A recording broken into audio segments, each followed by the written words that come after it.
Hi, everyone, and welcome to the State of State Schools podcast. I'm your host, John Stamper, Christian author, former homeschooler, and former public school teacher.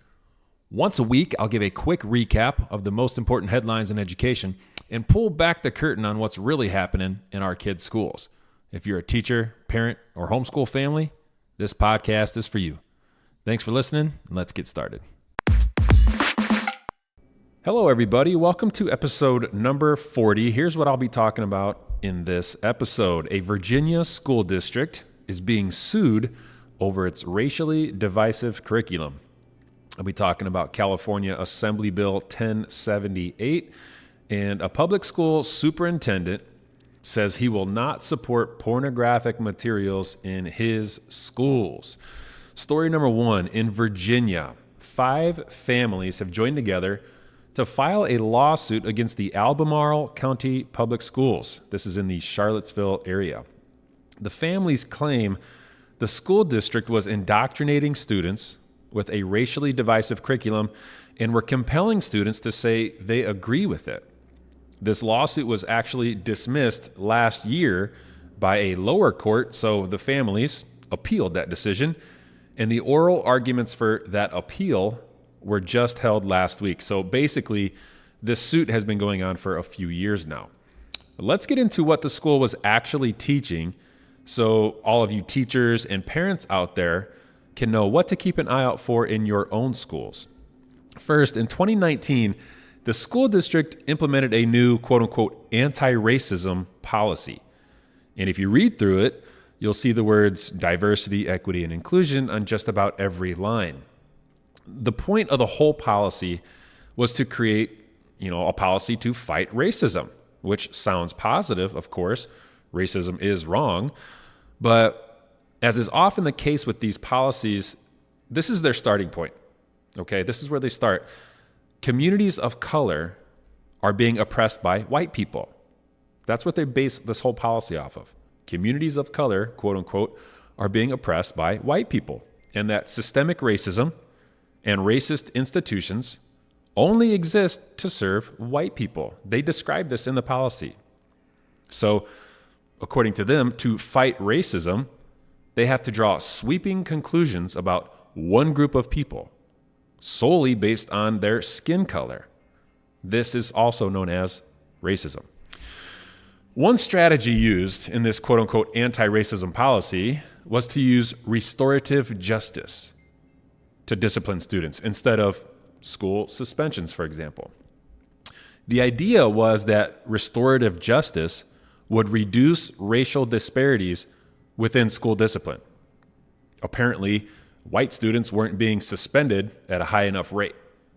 So I wonder, would this use of, restorative justice, would it be used equally with all students, regardless of skin color? Or is this just for students with one particular skin color? Well, if the goal is to reduce racial disparities, that means either the numbers for one racial group have to come down, or the numbers for another racial group have to go up so that there's less of a disparity. So the policy can't be applied equally to all students. Another proposed solution in this school policy was to consider race when placing students in honors classes. So, for example, if the honors English class doesn't have the right amount of students with a certain skin color, the school's equity board will step right in and fix that problem. And just to reiterate that this policy bases all of these things off of systemic racism and racist institutions designed to serve only white people. So clearly, as it concerns this honors program policy, non-white students would get preferential treatment over white students. That's in this policy. Again, the main consideration is skin color and not merit. That's a racist policy. You can't claim to be fighting racism when your own actions are overtly racist. The lawsuit also claims that students had to participate in racist and discriminatory activities in class. For example, students were asked to raise their hands and identify their own level of privilege. Then they would look around at who was privileged and who was marginalized and write down the characteristics of each group. Who's oppressed and, who are the oppressors? So I wonder what kind of characteristics they would observe and write down. Well, not surprisingly, the results of that activity stated that white, Christian, cisgender men were the oppressors. I mean, I could have told you that would have been the outcome from the very beginning. So again, this is why these families are suing this school system. The school policy is racially divisive and was even implemented with younger students. An 8th grade program stated that white, Christian, cisgender men were the quote-unquote dominant culture in America, and that everyone else was the quote-unquote subordinate culture. So racism and discrimination are consistent throughout this policy, which then turns into curriculum and classroom material. And the end result is to have the white Christian students raise their hands, confess their guilt, while their teacher and classmates write down their sin of having the wrong skin color or the wrong religion. This is actually almost identical to the training I had to complete in Chicago on intersecting identities. It said all the same stuff, just with the terms privileged and marginalized, but the privileged people were the ones doing all of the abusive stuff. Like being a Christian man, a white man, having a job, having a home, all that, abusive, evil stuff. I'm joking, of course. So this stuff has been in schools for years now, and it's still in schools. It seems that lawsuits are the only way to change things. Story number 2, in California, Assembly Bill 1078 now moves on to Governor Newsom's desk, and it is expected to be signed into law. This law would do a couple of things. First, it would prevent schools from banning or removing books that are LGBTQ related. Second, once these books are read and taught to students, encouraging and celebrating homosexuality and transgenderism, the law would also require teachers to keep this information a secret from parents. That's right. This is state-sponsored sexual grooming and removal of parental authority, quite literally. This bill was introduced by California's first openly gay black male legislator, Corey Jackson. Jackson claimed that this bill would prevent future book bans and curriculum censorship. Earlier in the year, there was a debate over this bill, whether or not it should pass. During that debate, a mother of 2 gave her side of the story. This mother talked about one book in particular titled, quote unquote, "This Book is Gay." That's the name of the book. She said, quote, "This book is currently in my 13-year-old son's school library. It will remain. A book that has nothing to do with being gay and everything to do with grooming children to make them accessible to adults. Don't believe me? I quote," and this is her reading the book, I quote, "How to use sex apps. Number 1, upload a tiny picture of yourself to the app. Number 2, the app works out your location. Number 3, the app tells you where the nearest homosexuals are. Number 4, you then chat to them. Number 5, because they are near, you can meet with them," end quote. So this book, this is still the mother saying, this book in my son's school explains sex acts in explicit detail in language targeted toward kids, end quote. So the mother's done talking. So she was reading from that book. Based on this mother's testimony, this book would be required by law to remain inside public school libraries. Books that are literally pushing children, I repeat, pushing children to join sex apps, meet strangers in their area, and you can fill in the rest. So what do parents do? What's left? What can they do? This will be the law. A lot of people support this stuff. Yeah, and a lot of people don't, but only one side can win. And the governor is the one signing the bill into law. So parents, are you comfortable sending your kids to an environment like this? Are your kids equipped to handle it? Are they mature enough? Is their faith anchored well enough?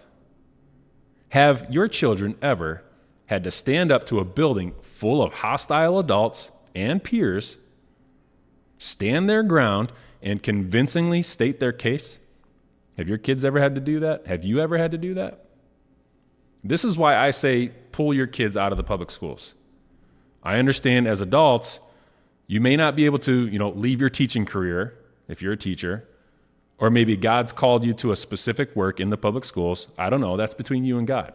But generally speaking, I don't think kids are equipped for this type of battle. They're just not battle tested because they're kids. Parents should be the ones protecting their kids. That's just my 2 cents. Story number 3, we're going to finish with a good one. The superintendent of a public school district outside Atlanta has shown some backbone and some intestinal fortitude at a recent school board meeting. Superintendent Chris Ragsdale stood strong and publicly stated that he will not be allowing pornographic materials into his schools. Of course, a bunch of people are mad at him and started to slander him, but there are also many people who support him, people like me. So all of this contention started when the superintendent decided to remove 2 books from his school libraries. Those books were titled Flamer and Me, Earl, and the Dying Girl. Both books detailed homosexual acts, extreme sexual perversion, and I mean extreme. I'm not going to describe what's in these books because it's so foul. And of course, there were graphic images. Critics, of course, accused him of book banning, but the superintendent responded to those claims by saying, no, we're not engaging in book banning. He said, quote, "We are following well-established federal and state law and policies and practices of this district that have been with us for years, if not decades," end quote. He added that it's a radical new idea that children must be exposed to sexually inappropriate materials in schools and at such young ages. The superintendent stood up in front of both critics and supporters and was unwavering in his position. He stated, quote, "I, as superintendent, will not knowingly allow children in the Cobb County School District to access lewd, vulgar, sexually explicit, obscene, or pornographic material. I want to be very clear. This situation is about right and wrong, good and evil, and there is no middle ground in this situation. You are either in favor of providing inappropriate material to children, or you are against it. I assure you, I am against it, and I will not be moved," end quote. So here's my favorite statement from this whole thing. The superintendent went on to say, quote, "If you need someone to blame for deciding to remove books, you can blame me. The Cobb County School District will not knowingly allow this material to be accessed by children in this district," end quote. Yes, I absolutely love this guy's backbone and his conviction. Good for him. And you know what? It's good for the school district too. They have themselves a real leader here. Look, it's not easy doing what this guy's doing. The superintendent of any school district is constantly under a ton of pressure and a ton of scrutiny. Constantly. So to stand up and make a statement that you know will be met with hostility, that's not easy. That takes courage. So there are groups calling for his removal, and that's not an easy thing to deal with. But he didn't just say something, he actually did something. He removed those books and said, hey, if you want to blame someone, blame me. But I'm not allowing this garbage into my schools. So to all the schools and all the communities who are sick of this stuff, you need to defend your leaders when they take moral stands like this, because it's not easy. All right, everyone, that's all I have for you this week. Take care. God bless.